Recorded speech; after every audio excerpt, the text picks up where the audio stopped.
Bonjour. Je voudrais commencer, pour raconter cette belle histoire, celle de la bienheureuse mère Marie-Antoinette Krastochwil.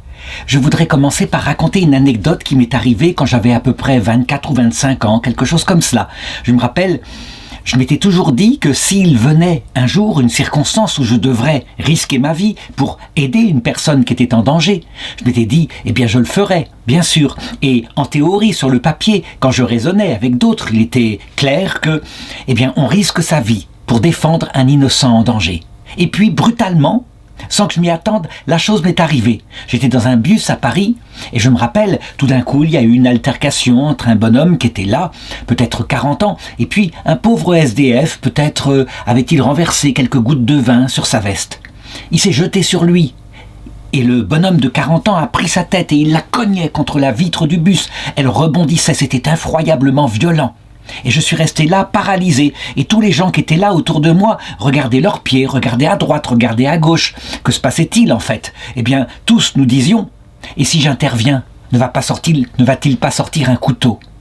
Quand soudain, une petite jeune fille, peut-être 1m55, pas plus grosse que cela, s'est mise à lui crier « Mais vous êtes fou! Mais vous faites quelque chose d'horrible !»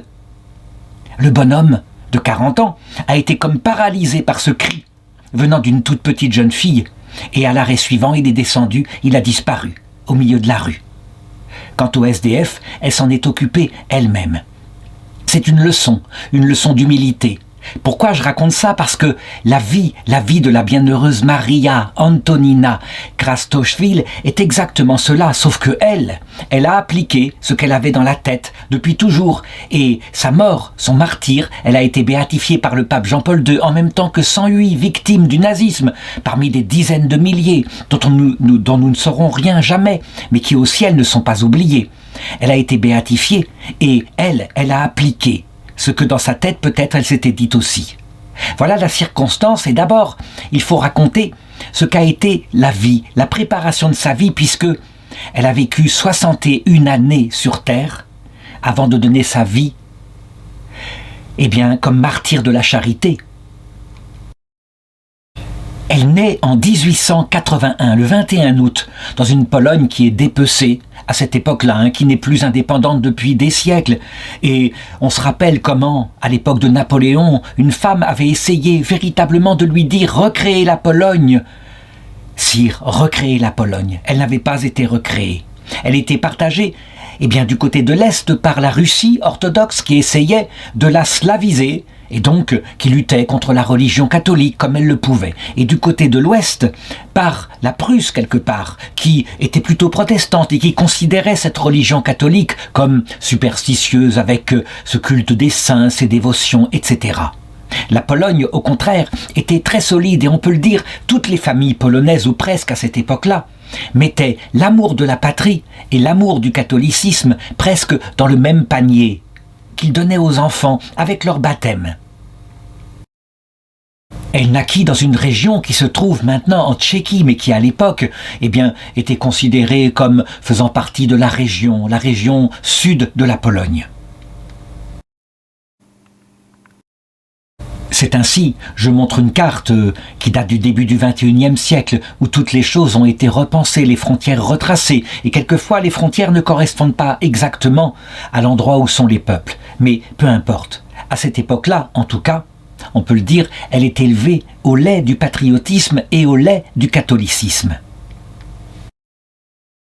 Son père, qui a une famille nombreuse, doit travailler comme ouvrier dans une fonderie, et sa mère s'occupe des enfants qui sont au foyer, et elle leur communique avec son lait, elle leur communique la totalité de sa foi catholique, on prie en famille, ce qui fait qu'à un moment donné, étant une femme d'action, une jeune femme d'action, en 1901, à l'âge de 20 ans, elle leur annonce qu'elle va se faire religieuse, elle veut rentrer chez les sœurs des écoles Notre-Dame. Nous sommes en 1901, la Pologne n'existe pas encore, je l'ai dit, mais devenir religieuse enseignante, c'est quelque part unir dans un même panier l'amour de son pays, la culture des enfants et l'amour du catholicisme. Elle entre dans un ordre qui est reconnu par l'Église catholique romaine, qui a déjà une implantation mondiale, et très vite, elle est analysée, on se rend compte qu'elle est faite pour cela, elle est acceptée à professer ses vœux, et elle devient d'abord institutrice dans l'enseignement primaire, puis peu à peu, on la fait passer à l'enseignement secondaire au fur et à mesure qu'elle se cultive, qu'elle est capable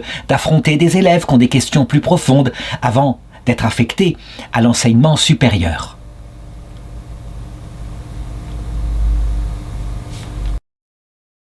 À l'âge de 25 ans, elle a réussi tous ses examens, elle est brillante, elle devient sœur professe perpétuelle et surtout, on le voit, elle est une femme d'autorité.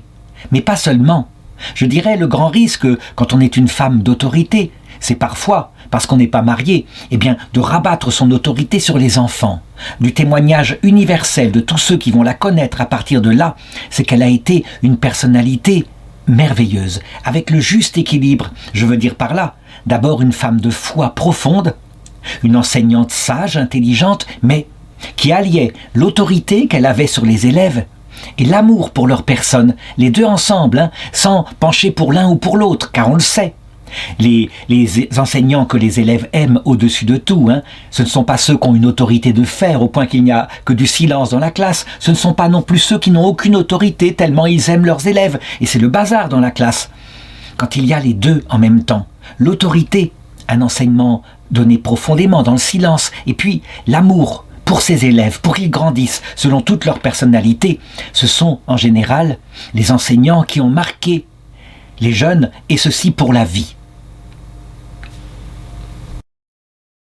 On le voit, elle est heureuse dans sa vocation, elle rayonne, elle est pleine d'humour, en récréation avec ses sœurs, c'est ainsi. Bref, elle n'est pas de ces religieuses qu'on verra parfois apparaître au cours du XXe siècle, et qui parfois étaient entrées sans vocation, et qui donc parfois ont marqué les jeunes par leur manque de charité chrétienne. Loin de là. À partir de là, on peut suivre sa carrière et voir l'intelligence de ses supérieurs. 10 ans avant la reconnaissance de la Pologne indépendante, qui aura lieu en 1921, après la Première Guerre mondiale, elle est donc envoyée près de Karwina pour enseigner dans une école primaire polonaise à 2 reprises, entre 1906-1909, puis entre 1910-1917, et puis, peu à peu, au fur et à mesure qu'elle vieillit, on lui confie des tâches de plus en plus à responsabilité. C'est étonnant comme on sait s'adapter. On laisse aux jeunes sœurs, en général plus proches des étudiantes, on leur laisse la tâche d'enseigner. Et en 1925, à 44 ans, on lui confie la direction d'une école catholique, d'un pensionnat même. Elle va le diriger pendant 7 ans, jusqu'en 1932, à 51 ans. Ce qui fait, je l'ai dit, et je vais le dire tout à l'heure, qu'elle est devenue évidemment la patronne de cette charge extraordinaire qui consiste à être directeur d'école catholique. Et puis ensuite, on estime qu'elle est capable maintenant peut-être de former d'autres religieuses pour devenir enseignante. Elle a une expérience, elle ne va pas seulement leur parler de matière, mais de la pédagogie, comment se comporter, comment établir l'autorité dans la classe. Elle devient bientôt directrice d'une école normale, une école d'instituteurs, et ceci entre 1931 et 1939, c'est-à-dire entre 50 et ses 58 ans. À cette époque-là, au début de la Seconde Guerre mondiale, lorsque l'Allemagne nazie, alliée à la Russie soviétique, vont bientôt redépecer la Pologne, elle a atteint le sommet de sa maturité, on peut le dire. Elle est une femme d'expérience, elle connaît la psychologie des jeunes, des enfants, comment les faire grandir, comment le faire progressivement.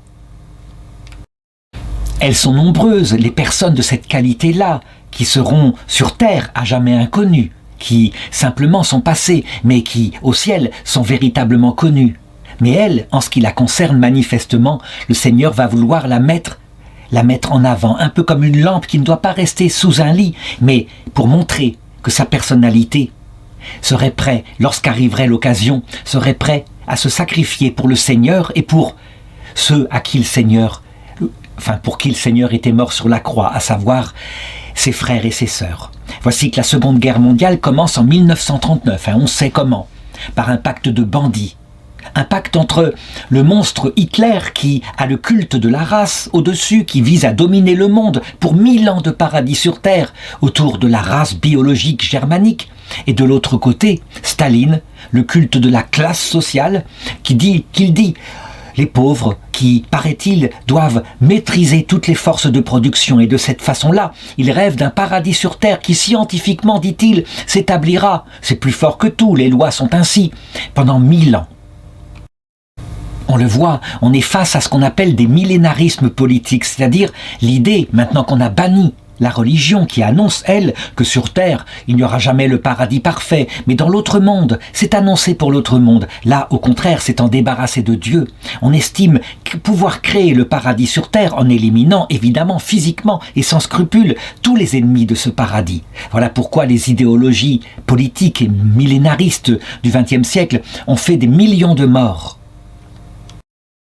Donc, la Pologne est attaquée en 1939 et à cette occasion, la France et l'Angleterre, voyant que Hitler ne s'arrêtera pas, lui déclarent la guerre, mais ne viendront pas sur le terrain défendre la Pologne. La Pologne se défend comme elle peut, avec une armée qui est moderne déjà.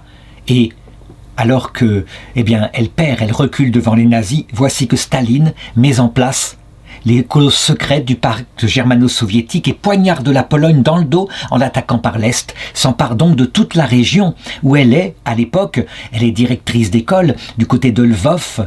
Bien sûr, quand ils arrivent, leur idée aux soviétiques, c'est de détruire la culture polonaise. Ils vont le faire par un trait de crayon de Staline qu'il regrettera plus tard, qu'il essaiera de camoufler, en faisant exécuter d'une balle dans la nuque plus de 30 000 officiers polonais. Donc la fine fleur de la nation qui ont été faits prisonniers à l'Est. Il essaiera par la suite de faire passer cela. Ce sont les massacres de Katyn comme ayant été commis par les nazis. Personne ne sera dupe, il est évident, c'était des prisonniers à l'Est, du côté soviétique. En tout cas, tout de suite, les soviétiques qui sont athées font fermer l'école qu'elle a ouverte, et bien sûr avec ses collègues religieuses, dès décembre 1939 ou février 1940, elles sont obligées de se retirer et il leur est interdit maintenant de porter leur habit religieux. Voici une photo, d'ailleurs, de mère Marie-Antoinette Kratochvil, qui est en costume civil à cette époque-là.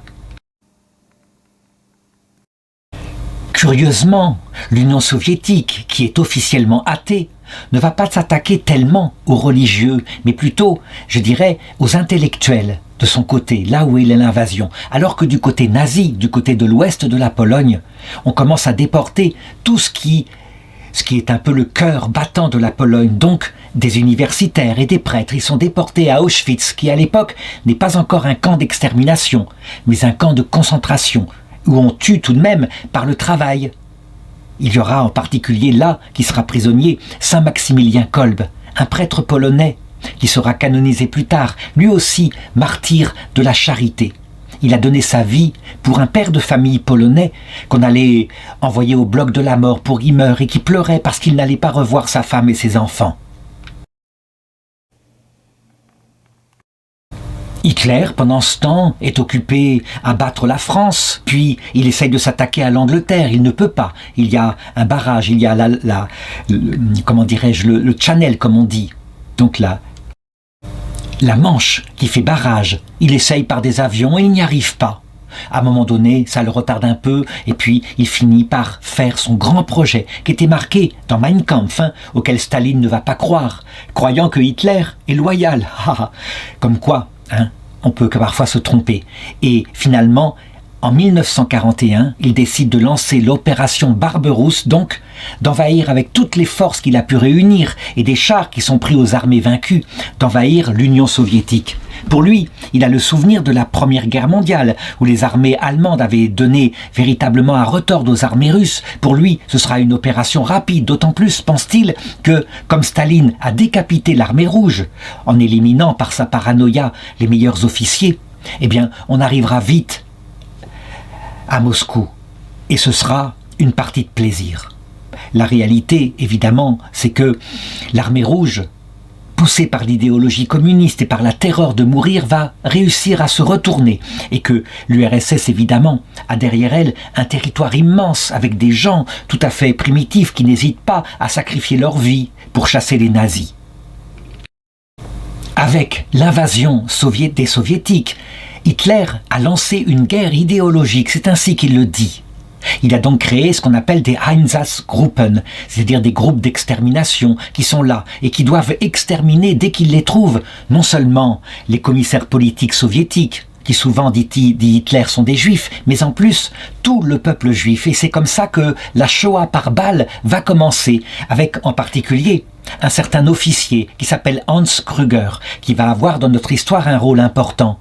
Un homme qui, à cette époque-là, a à peu près 30 ans, qui est capitaine nazi. Il faut savoir, en effet, que, quelles que soient les absurdités qu'un dirigeant politique puissant peut avoir dans la tête, il trouvera toujours des hommes pour l'appliquer, quelle qu'elle soit.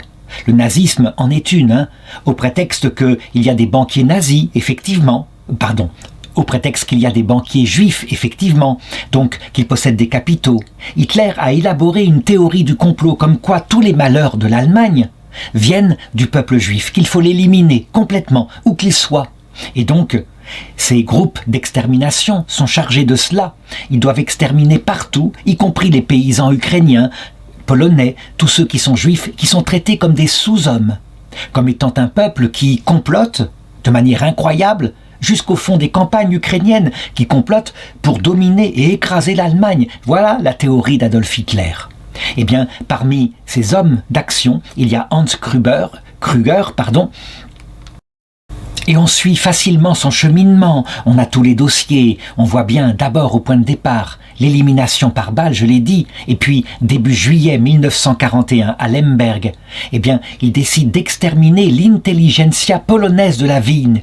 Et donc dans la nuit du 3 au 4 juillet 1941, ce sont 25 professeurs de l'université Jean Casimir de Lemberg qui sont arrêtés à leur domicile avec leurs familles et leurs amis présents, et tous sont fusillés par des soldats appartenant à son Einsatzgruppen qu'il commande lui-même. On estime ce jour-là qu'il va tuer 45 personnes. Ça paraît peu de choses en comparaison des centaines de milliers de juifs qui seront exterminés dans cette région. Mais voilà l'homme tel que je le décris. Il participe donc idéologiquement aussi au dépeuplement de la Pologne. Ce peuple ne doit plus subsister. Ce peuple doit maintenant avoir une terre qui va laisser un Lebensraum, comme on dit, c'est-à-dire un espace vital aux enfants que doit faire le peuple allemand. Le 2 août 1941, c'est entre 500 et 600 Polonais juifs et 250 Polonais non juifs qui sont arrêtés, des personnes exerçant des professions libérales, des ingénieurs, des avocats et aussi des sœurs enseignantes. Parmi elles, évidemment, il va y avoir l'arrestation de sœur Marie-Madeleine Kratochwil. Elle est donc jetée en prison, non pas en tant que Polonaise juive, mais en tant que Polonaise ethnique, comme on dit à l'époque, c'est-à-dire faisant partie d'un peuple non juif, mais tout de même d'un peuple inférieur. Les Polonais, qui ont beau être blonds aux yeux bleus, bien plus que les Allemands, sont considérés comme des non-aryens, ce sont des Slaves, c'est une autre race. Donc la théorie raciale d'Hitler aboutit à cela. Cependant, Mère Marie-Antoinette constate la manière dont sont traitées les femmes juives, véritablement comme moins bien que des chiens, on peut le dire. Et c'est quelque chose qui profondément la scandalise. On traite un peu mieux les femmes polonaises et elle est en prison avec ces femmes juives. Là, vraiment, va se poser à elle la question de la protestation. Une question qui se pose véritablement, telle que je l'ai indiqué au début de cette vidéo, en sachant très bien que si elle proteste, sa vie, probablement, elle la laissera. En effet, il faut savoir que les SS qui dominent à cette époque-là, on ne peut pas les regarder en face dans les yeux. C'est quelque chose de très étonnant, quelque chose qui peut-être est lié à notre ancienne appartenance par notre corps, au genre des primates, quelque chose comme cela. En tout cas, quand il y a domination chez l'être humain, en regarder dans les yeux devient une provocation. Alors que quand l'âme est spiritualisée chez un être humain, regarder dans les yeux signifie franchise, attention à l'autre. Et donc, on ne peut pas regarder dans les yeux un nazi. Elle va prendre en main son courage, sachant ce qui peut lui arriver. Et elle va protester, à un moment donné, contre des nazis qui rentrent dans la cellule et qui traitent violemment, avec mépris et crachat, des pauvres femmes juives qui sont là avec elle. Je n'ai hélas pas trouvé de documents qui disent très exactement ce qu'elle a pu dire, mais on peut le deviner, des paroles bien franches, dites en face, une protestation en tant que religieuse chrétienne. Et évidemment, aussitôt, parce qu'elle a osé ainsi parler, la punition s'abat sur elle. Elle est traînée en dehors de la cellule par les gardiens, et là, elle est torturée longuement, de la façon suivante. Elle est déshabillée, elle est fouettée au point que son dos, la peau, s'en détache. Lorsqu'elle va être amenée à la cellule, elle est évidemment quasiment mourante. Il est impossible qu'elle s'allonge sur le dos, ça ne peut pas, la douleur est trop forte. Elle s'allonge donc comme elle le peut, sur le ventre, aidée par les femmes qui sont là et qui, comme elles le peuvent avec le pauvre breuvage de l'eau, comme elles le peuvent, adoucissent ses blessures. Mais rien n'y fera. Évidemment, une telle violence était-elle volontairement organisée par Hans Krüger? Je dirais, on ne sait pas. C'était peut-être le moment où il avait été finalement dénoncé pour la liquidation des professeurs polonais de Lviv. C'est une affaire, ça. Je veux dire par là que tant qu'il exterminait des juifs, par exemple, il a participé à l'exécution de quelque chose comme 70 000 juifs avec les 25 hommes de son Einsatzgruppen. Eh bien, ça ne lui est pas reproché. Mais comme en août 42, le roi de Stanislav, comme on dit, s'était vanté auprès de la comtesse Karolina Large-Kroskova d'avoir exterminé les professeurs de Lviv, qu'elle avait été scandalisée, qu'elle l'avait répété au chef de la Gestapo qui s'appelait Drobowicz, alors, forcément, le scandale étant en train d'apparaître, il avait été rétrogradé et il allait faire une année de prison en Allemagne avant d'être évidemment rendu à son grade et envoyé en France où là il allait continuer ses exactions. Bref, c'est la période où ses affaires allaient pas très bien. Donc était-il présent? Mais de toute façon, on peut dire que ce furent ces hommes qui torturèrent la sœur. Évidemment, les choses étant allées très loin, et les Einsatzgruppen étant faits de bandits qui s'accaparaient des biens au cas où pour plus tard, et qui s'enrichissaient, les dénonciations commençant à arriver, eh bien, on décide un petit peu, après cette histoire de sa flagellation, de libérer certaines sœurs polonaises, pas les juifs, certainement pas, là-dessus, il ne faut pas compter. Et donc, elle est libérée finalement avec 6 autres sœurs de sa congrégation. Nous sommes exactement le 27 septembre 1942. Évidemment, on la porte, on l'aide, on la soutient comme on peut, et immédiatement, on la conduit à l'hôpital, où là, elle reçoit les meilleurs soins possibles. Mais manifestement, il n'y a plus rien à faire. Il semblerait que non seulement les plaies dans son dos se sont infectées, mais qu'en plus, elle a été contaminée par le typhus, ce qui montre l'état d'hygiène qu'il y avait dans ces espèces de cellules. En tout cas, là, dans cet hôpital, elle va mettre 5 jours à mourir, liée à ses blessures.